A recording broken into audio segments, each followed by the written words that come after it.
রাতের বেলা যখন আমি আপনি একেবারে সব কর্ম থেকে ফারেক হয়ে বিছানায় মাথাটা লাগায় দিব বালিশে, চোখ দুটো বন্ধ করে, আহারে কত বন্ধু কত আত্মীয় স্বজন, এই রাতে আমার বন্ধুরা কত ঘুমিয়েছে আর ঘুম থেকে উঠতে পারে নাই। আজকে রাতটাও যদি আমার জীবনের শেষ রাত হয়ে যায় কি অবস্থা হবে? একটু হিসাব করি তো দেখি আজকের দিনের আমলের কি অবস্থা। আমার দৃঢ় বিশ্বাস, কোন ব্যক্তি যদি একটু চোখ দুটো বন্ধ করে সারা দিনের ভালো কাজ এবং মন্দ কাজের তালিকাগুলা করে, 5 মিনিটের ভিতরে তার হাতে তার আজকের দিনের কর্মফল চলে আসবে। হিসাব নিকাশের পরে দেখা গেল ভালো কাজ বেশি মন্দ কাজ কম, তাইলে তো ভালো। কিন্তু দেখা গেল ভালো কাজ কম মন্দ কাজ বেশি। শোয়ার পরে আপনি আপনার দেমাগটাকে যেই দিকে নিবেন, দেমাগ কিন্তু সেই দিকেই যাবে। এইবার আপনার দিলটা হয়তো নরম হবে, চিন্তা আসবে, আহারে আমি যদি রাতের বেলা মারা যাই, আজকেই তো আমার হিসাবের পাল্লায় গুনাহ বেশি। হয়তো লোকটা তাওবা করবে, দুনিয়ার কেউ জানবেও না দেখবেও না। হয়তো আল্লাহর কাছে বলবে, আল্লাহ আমি তো না জেনে না বুঝে অনেক অন্যায় করেছি, মাফ করে দেন, আর করব না। এটা খালেস তাওবা যদি হয়ে যায়, আর আল্লাহ তাআলা যদি তাকে মাফ কইরাই দেয়, আর ওই রাতটা যদি তার জীবনের শেষ রাত হয়ে যায়, আশা করা যায় ওই লোকটা জান্নাতের বাসিন্দা হয়ে যাবে। আল্লাহ তাআলা কোরআনের মধ্যে শুধু কোনো বিষয়ের নির্দেশ দেন এমনটা নয়, বরং সাথে সাথে ওই নির্দেশ আমলে পরিণত করার জন্য যা কিছু দরকার সব কিছুর নির্দেশনা যিনি দিয়ে দেন তিনি কে? আল্লাহ তাআলা জানায় দেন। এই যে আদেশ দেওয়ার পরে আদেশ বাস্তবায়ন করার পদ্ধতি আল্লাহ জানিয়ে দেন, এটাও দুই ভাবে। কয়ভাবে? জোরে বলেন না, কয়ভাবে? দুই ভাবে। এক নাম্বার হলো একেবারে সুস্পষ্ট ভাবে জানিয়ে দেন যে এটা আদেশ, এটা করলে ওটা তোমার হয়ে যাবে। যেমন আল্লাহ তাআলা এক জায়গায় বলেন, ইয়া আইয়ুহাল্লাযীনা আমানুত্তাকুল্লাহ, হে ঈমানদারেরা তোমরা আল্লাহ তাআলাকে ভয় করো, মানে মুত্তাকি হও। এখন আমি আপনি আল্লাহ তাআলাকে প্রশ্ন করলাম, আল্লাহ কেমন করে মুত্তাকি হব, পরহেজগার হব? আল্লাহ তাআলা এর পরপরই কেমন যেন জবাব দিয়ে বলেন, ওয়াকুনু মা'আস সাদিকিন, তুমি সত্যবাদীদের সঙ্গে হয়ে যাও। সত্যবাদী আসলে কারা? সিদ্দিক কারা? বলে যত বাকি ভালো গুণ আছে সব গুণ যার মধ্যে পাওয়া যায় ওই ব্যক্তি সিদ্দিক। আবেদ আল্লাহ তাআলা বলেন নাই আবেদিন, যে ইবাদত যারা করে তাদের সঙ্গে হয়ে যাও। আল্লাহ বলছেন কুনু মা'আস সাদিকিন, সত্যবাদীদের সঙ্গে হয়ে যাও। তার মানে আসলেও যিনি সত্যবাদী তার মধ্যে বাকি গুণগুলা এমনিতেই থাকবে।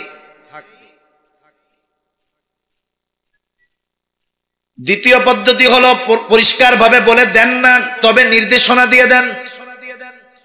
যেমন কোরআনুল কারীমের মধ্যে আল্লাহ তাআলা নামাজের আদেশ করেছেন। নামাজের আদেশ বলে ঈমানের পরে সবচেয়ে গুরুত্বপূর্ণ ইবাদত হলো নামাজ। ঈমানের পরে সবচেয়ে গুরুত্বপূর্ণ ইবাদত নামাজ। আদেশ করেছেন আল্লাহ তাআলা কোরআনে। 82 জায়গায় নামাজের কথা আছে, 82 জায়গায় উল্লেখ করছে আল্লাহ তাআলা। কমপক্ষে তো 82টা কারণ আছেই। 82 জায়গায় বলার কারণে নামাজ গুরুত্বপূর্ণ ইবাদত বিষয়টা এমন না, বরং আল্লাহ তাআলা কোনো কথা বললে একবার বললেও ওইটার যে ওয়েট, শতবার বললেও সেম ওয়েট। এখন নামাজের আদেশ হলো কোরআনে। বলেন তো আপনাদের মধ্যে নয়, শুধু গোটা পৃথিবীর মধ্যে এমন কে আছে শুধুমাত্র কোরআনুল কারীমের এই পৃষ্ঠাগুলোর মধ্য থেকে নবীর সুন্নাহ, নবীর হাদিস বাদ দিয়ে ফজরের 2 রাকাত নামাজে আমরা যা কিছু করি একেবারে ধারাবাহিক ভাবে 2 রাকাত নামাজ কোরআন থেকে প্র্যাকটিক্যাল বের করে আমাদের দেখাতে হবে। আসেনি কেউ? বলেন না, কেউ আছে? তাহলে নামাজের আদেশ তো কোরআনে। নামাজ এখন কোথা থেকে শিখব? নামাজের আদেশ করেছেন আল্লাহ, নামাজের পদ্ধতি শিখিয়ে দিয়েছেন মুহাম্মাদুর রাসূলুল্লাহ সাল্লাল্লাহু আলাইহি ওয়াসাল্লাম। তাহলে দেখেন, আদেশ আছে কোরআনে, শিখতে হয় নবীজির থেকে। এই রকম ভাবে কোরআনে যখন আল্লাহ তাআলা কোনো কিছু আদেশ করেন, কোন সময় সুস্পষ্ট ভাবে ওই আদেশ বাস্তবায়নের কথা বলে দেন, আবার কখনো কখনো সুস্পষ্ট বলেন না। তবে এই বাস্তবায়নটা বা এই আদেশটা বাস্তবায়ন করার জন্য কি করা লাগবে, এই ব্যাপারে আল্লাহ তাআলা দিক নির্দেশনা দিয়ে দেয়। এজন্য রাসূল আকরাম সাল্লাল্লাহু আলাইহি ওয়াসাল্লামের কথা হাদিসকেও ওহী বলা হয়। ওহী দুই প্রকার, ওহী মাতলু, ওহী গায়রে মাতলু। মাতলু কোরআন, যার শব্দটা একেবারে হুবহু আল্লাহ তাআলার পক্ষ থেকে আসছে, মানে কোরআনে যা বলা হয় এটা স্বয়ং আল্লাহর পাক জবানের আওয়াজ, শব্দ।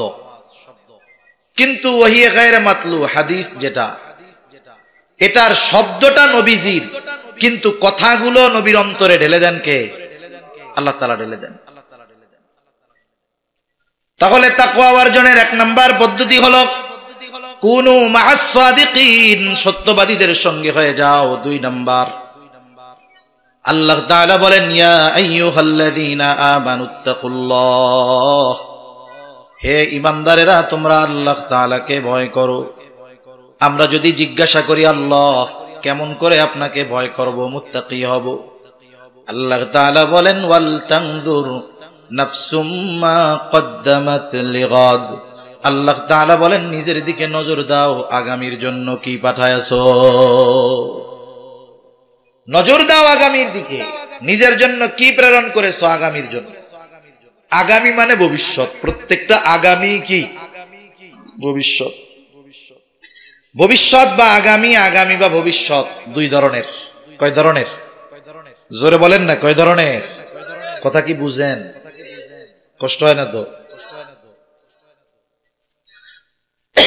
আগামী বা ভবিষ্যৎ হলো দুই ধরনের, একটা হলো সুনিশ্চিত ভবিষ্যৎ, আর একটা হলো অনিশ্চিত ভবিষ্যৎ। প্রথমে দেখি আপনারা কে কি বুঝছেন। আল্লাহ তাআলা কি অনিশ্চিত ভবিষ্যতের কথা বলেছেন না সুনিশ্চিত ভবিষ্যতের কথা বলেছেন?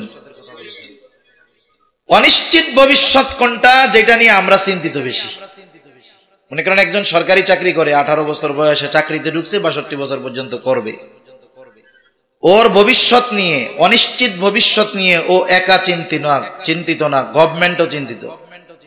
এজন্য কি করে, বলে তোরে সব টাকা বেতন এক মাসে দিলে তুই তো সব খেয়ে ফেলবি, সব তোরে দিমু না, এগুলো কিছু বেতন আমরা কাইটা রাখবো, চাকরি শেষ হইলে তোরে একসাথে দিমু বুড়া গেলে। এরপরে সেও নিজে নিজে চিন্তা করছে, আমিও প্রতি মাসে 3-4-5 হাজার টাকা করে জমাই। কেন? বলে 62 বছর বয়সে যখন বাড়িতে যাব, এত বছরের পরিশ্রমের পরে তখন আর চাকরি বাকরি কাজ বাজ করতে মনে চাইবে না। সরকার যা দিবে আমি যা পাবো বাড়িতে গিয়া বসে বসে খামু। এখন বলেন তো, এই নিয়তে ব্যক্তি নিজে ঠিক মতো না খাইয়া ওই বুড়াকালের জন্য টাকা জমাইতেছে, ও যে 62 বছর পর্যন্ত বাঁচবে এর কোনো গ্যারান্টি আছে নাকি? তাহলে জমাইতেছে যে টাকা, এটা কি সুনিশ্চিত ভবিষ্যতের জন্য না অনিশ্চিত ভবিষ্যতের জন্য? এখানে আল্লাহ তাআলা ভবিষ্যৎ যেটা সুনিশ্চিত সেটার দিকে নজর দিতে বলছেন। ওইটার জন্য কি পাঠাইতেছো, কি জমাচ্ছ, এটার হিসাব আল্লাহ করতে বলছে, ওইটার দিকে আল্লাহ নজর দিতে বলেছে। এজন্য শুধু অনিশ্চিত ভবিষ্যতের জন্য টাকা জমানো আর হিসাব করলে হবে না, আমাদের সুনিশ্চিত ভবিষ্যৎ নিয়েও হিসাব কিতাব করতে হবে। মনে রাখবেন, বুজুর্গানে দ্বীনের একটা ভাষা আছে, এটাকে বলে মুহাসাবা, হিসাব করা, নিজের সাথে নিজে হিসাব করা। আপনাদের আশেপাশে অনেক বড় বড় বাজার আছে, দোকান আছে, অনেক বড় বড় বাজারে অনেক বড় বড় ব্যবসায়ী আছে। অনেক ব্যবসায়ী আছে হুট করেই প্রসিদ্ধ ব্যবসায়ী হয়ে যায় নাই। সবাই তো আর হাজার হাজার কোটি টাকা লোন নিয়ে বড় ব্যবসায়ী হয় নাই। আশেপাশে খুঁজে দেখবেন অনেক ব্যবসায়ী আছে 2000-5000 টাকা পুঁজি নিয়ে ব্যবসা শুরু করেছে, শুধুমাত্র যথাযথভাবে হিসাব নিকাশ ঠিক রেখে সততার সাথে ব্যবসা করার কারণে আজকে ওই 5000 টাকার সম্পদ 5000 কোটি টাকাতে রূপান্তর হয়ে গেছে। সেজন্য যেই ব্যবসায়ী আদর্শ ব্যবসায়ী তার অন্যতম এক গুণ যে সে রাতের বেলা হিসাব না করে বাড়িতে ফিরে আসে না। দোকান বন্ধ হয়ে যায় বা বাজার বন্ধ হয়ে যায় 10টায়, কিন্তু সে দোকান 9টার সময় শাটার নামায়া দেয়। শাটার নামায়া দিয়া এইবার 1 ঘন্টা সে হিসাব করে। ব্যবসায়ী যারা আছেন এরা ভালো বুঝবেন, দিন শেষে রাতের বেলায় ব্যবসায়ী কয়েকটা বিষয়ের হিসাব করে, সাধারণত 4টা বিষয়। কয়টা বিষয়ের হিসাব করে? জোরে বলেন না, কয়টা? 4টা। 1 নাম্বার, আজকের বেচা কেনা কত। 2 নাম্বার, আজকের মাল জিনিস কত টাকার কেনা হয়েছে। 3 নাম্বার, আজকে বাকি কত গেছে। 4 নাম্বার, আজকের বেচা কেনার যে প্রফিট লাভ, এই লভ্যাংশটা আনুমানিক কত। যে যেই ব্যবসা করে সে সেই ব্যবসার লভ্যাংশের পরিমাণ জানে। মুদি দোকানদারে জিজ্ঞাসা করবেন সেল কত, 40,000, লাভ কত, ও যা বলবে লাভ হয়তো 19-20 হতে পারে। এখন দোকানদার এই 4 হিসাবের পরে যখন হিসাব করে দেখে বেচা কেনা হয়েছে 1 লাখ, তার হিসাব যে তার ব্যবসায় 25% লাভ হবে, কিন্তু বাকি খাতার দিকে নজর দিয়া দেখে যে বাকি গেছে 30,000। বলেন তো আজকের যে প্রফিট লাভ তার পকেটে আছে না গেছে? জোরে বলেন, আছে না গেছে? গেছে। আর বাংলাদেশের মানুষ এত বুজুর্গ না যে টাইম মতো বাকির টাকা ফেরত দিব, এত ফিরিস্তা দেশের মানুষ হয় নাই। এখন এই ব্যক্তি চিন্তা করতেছে এভাবে সেল বাড়লো, কিন্তু এভাবে যদি প্রতিনিয়ত বাকি যায় তাইলে তো ব্যবসার অবস্থা খারাপ। কি করা যায়? কর্মচারী যারা দোকান বন্ধ করার সময় বলছে, শোনো কালকের থেকে এই 30,000 সেল আমার কম হোক, 30,000 বিক্রয় আমার কম হোক, কোনো অসুবিধা নাই, আমার লাভ কম হবে, বরং সেল হওয়ার পরে আমার লাভ যদি কম হয় কম হোক, কোনো অসুবিধা নাই, আমার বাপ যদি বাকি চায় তাও তোমরা তারে বাকি দিবা না। এর দ্বারা কি হইল? এর দ্বারা মূলত রাতে হিসাব নিকাশের পরে সে সিদ্ধান্তে উপনীত হলো যে আগামী দিন থেকে তার বিজনেস পলিসি, ব্যবসার পলিসি কি হবে। ঠিক কিনা বলেন? কথা বুঝতে পারছেন? হুজুর চলে আসছে, কথা বলবো হুজুর।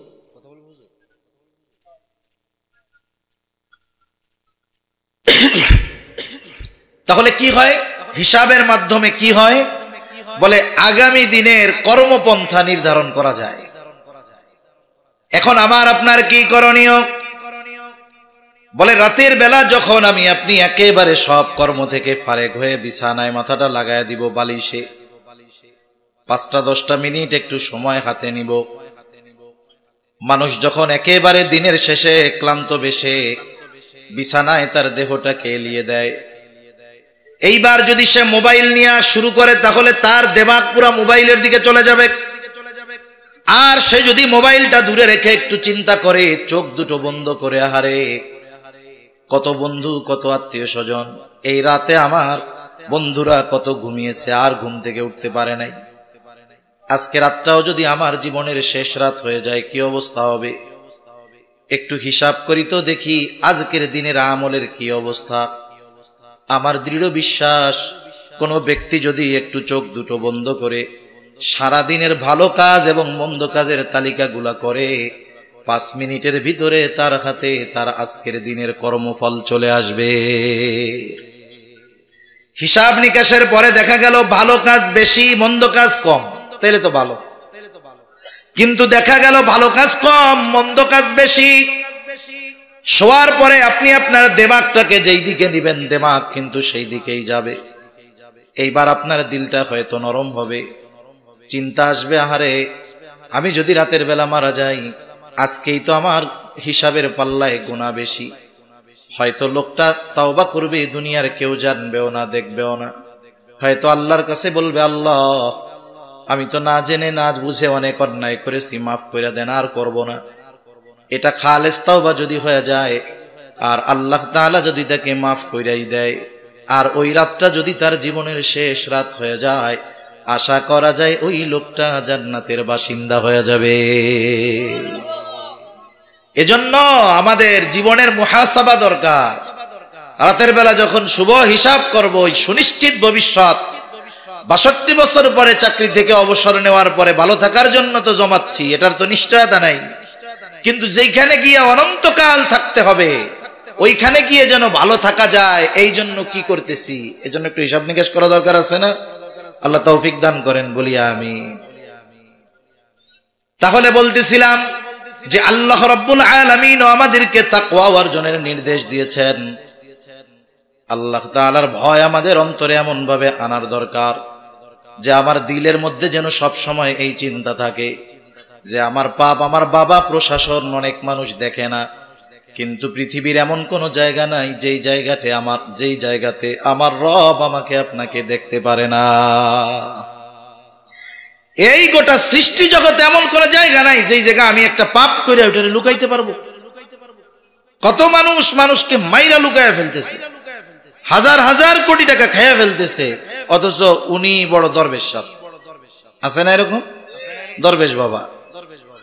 কিন্তু সৃষ্টি জগতে ১ ইঞ্চি জায়গা নাই যেই জায়গায় আমি একটা পাপ করে লুকায় রাখবো। আল্লাহ তাআলা দেখতেছে। কেমন দেখে? আমাদের দেখা আর মালিকের দেখা এক নাকি? এক না। আল্লাহ তাআলা বলেন, ওয়ালাকাদ খালাকনাল ইনসানা ওয়া না'লামু মা তুওয়াসওয়িসু বিহি নাফসুহু ওয়া নাহনু আকরাবু ইলাইহি মিন হাবলিল ওয়ারিদ। আল্লাহ রাব্বুল আলামিন বলেন, আমি মানুষ সৃষ্টি করেছি, শুধু তাই না, ওয়া না'লামু মা তুওয়াসওয়িসু বিহি নাফসুহু, কোন জিনিস অন্তরে ওয়াসওয়াসা দেয় আল্লাহ তাআলা এটাও জানে। আমরা জিজ্ঞাসা করলাম, আল্লাহ আপনি জানেন কেমনে? আল্লাহ তাআলা বলেন, ওয়া নাহনু আকরাবু ইলাইহি মিন হাবলিল ওয়ারিদ। বান্দারে, আমি তোমার শাহরগের চাইতে অধিক নিকটে। বুজুর্গানে দ্বীনের ভাষায় বলি, তারা বলে আমি আমার যত কাছে, আমার চাইতেও বেশি কাছে যিনি তিনি কে? আমি আমার যত কাছে, তার চাইতে আরো বেশি কাছে আল্লাহ। এই পৃথিবীর চিকিৎসা বিজ্ঞান এখন অনেক উন্নত। একটা মানুষ যদি পরিপূর্ণ অসুস্থ হওয়ার আগেই চিন্তা করে যে অসুস্থ হওয়ার আগেই রোগটা ধরে ফেলবে, এই জন্য দেখেন না, আরে আমরা তো আম পাবলিক, এই জন্য আমাকে ওইসব খবর নাই। কিন্তু যারা রাষ্ট্রের গুরুত্বপূর্ণ দায়িত্বশীল 3 মাস 6 মাস পর সিঙ্গাপুর যায়, কেন গেছে? কয় উনি হেলথ চেক আপ করাতে গেছে, কিছুই হয় নাই এখনো, কিন্তু যদি হইয়া গেল নাকি, হইতে পারে নাকি, হওয়ার সম্ভাবনা আছে নাকি, এইগুলা জানার জন্য কই যায়? সিঙ্গাপুরে যায়। ওনার বাপের টাকায় যায় না, যায় পাবলিকের টাকায়। হিসাব দুনিয়ায় না দেওয়া লাগলেও আখেরাতে দেওয়া লাগবে। এখন চেক আপ মূলত কি হয়?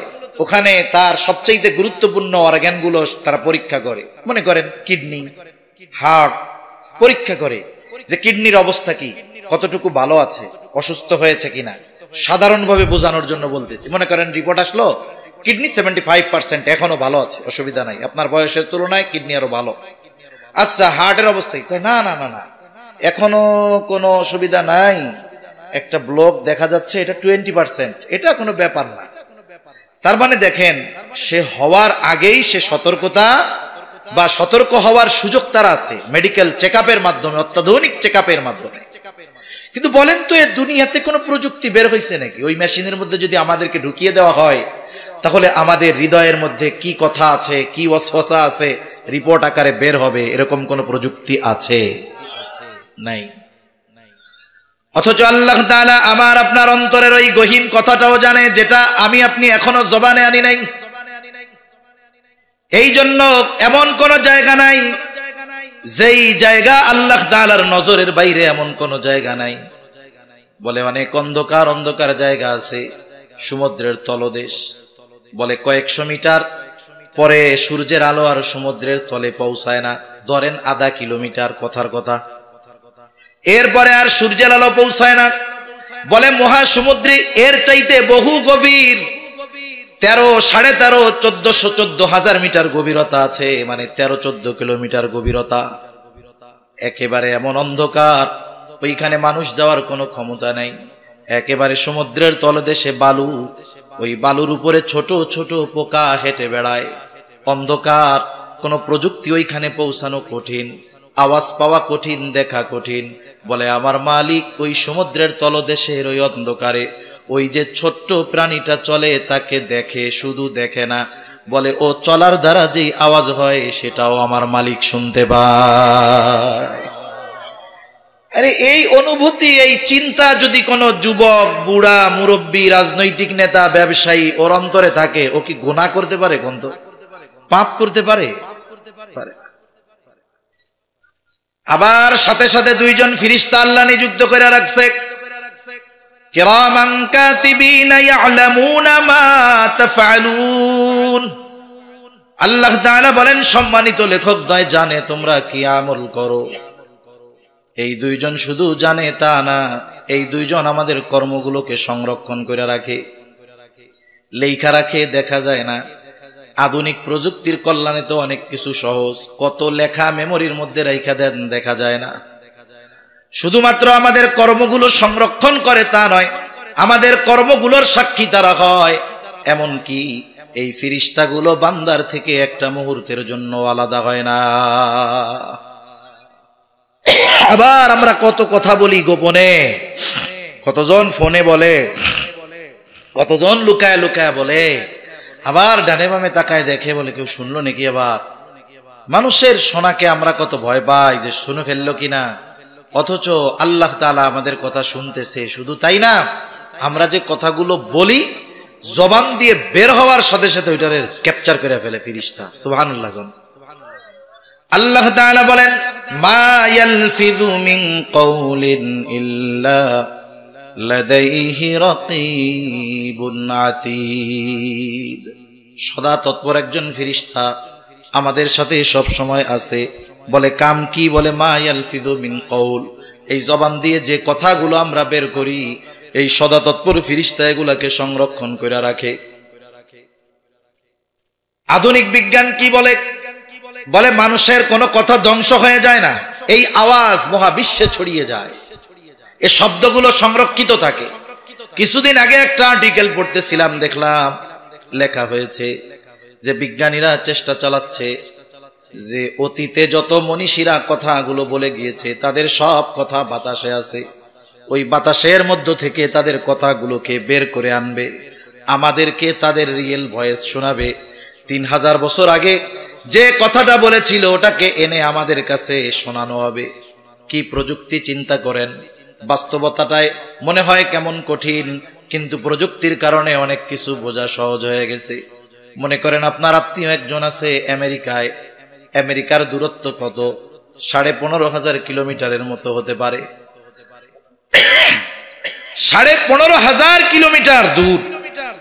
আপনি আপনার আমেরিকায় ওই আত্মীয়র সাথে কথা বলতে চান, এখন আত্মীয়র সাথে নেটে কানেকশন আছে, আপনি তার নম্বরে ফোন ঢুকায় দিচ্ছেন, ফোন ঢুকায় দেওয়ার পরে তার জায়গায় ফোন ঢুকছে, সেও ফোন ধরছে। বলেন তো আপনাদের মধ্যে কথা দেখা হইতে কয় ঘন্টা সময় লাগবে? হ্যাঁ, কয় ঘন্টা লাগবে? 1 মিনিটও না, কয়েক সেকেন্ডও লাগবে না। আচ্ছা, আপনি এইখান থেকে যেই কথা বলতেছেন গলার আওয়াজ যেমন, আমেরিকায় গিয়ে কি এই কণ্ঠটা পাল্টা যাবে না এরকমই থাকবে? এরকমই তো থাকবো না? আপনারে মোবাইলের মধ্যে দেখায়, আবার এইখানে যেরকম দেখা যায় আপনারে ওইখানে গিয়েও এরকমই তো দেখা যায় না?